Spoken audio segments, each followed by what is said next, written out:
So I went out to check on the bees, and I was a little surprised at what I found. You can see that they're out of the hive, they're flying around.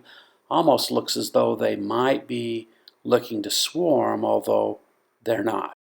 So I decided I'd go back behind the hives and take a look at the flow frames and just see what we had in terms of honey.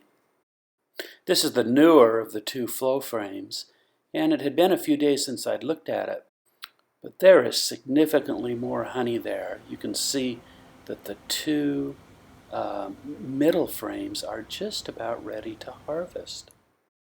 Okay, so this is the older flow frame hive, and the one that we harvested the honey from back on July 11th, and we harvested from those 4 center frames.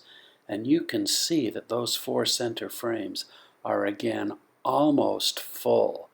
The 2 end frames have a little more honey than they did on July 11th, but not a whole bunch more.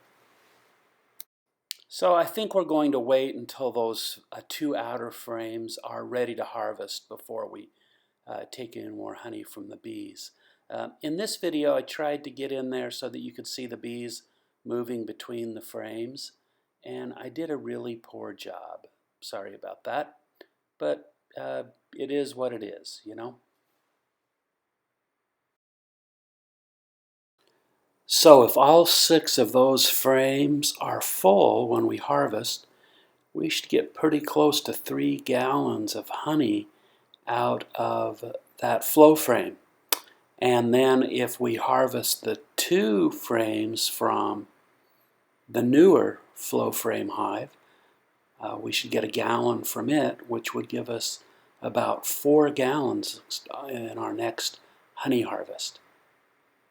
We need more jars. Now we'll just finish up with a few seconds here of some slow motion bees.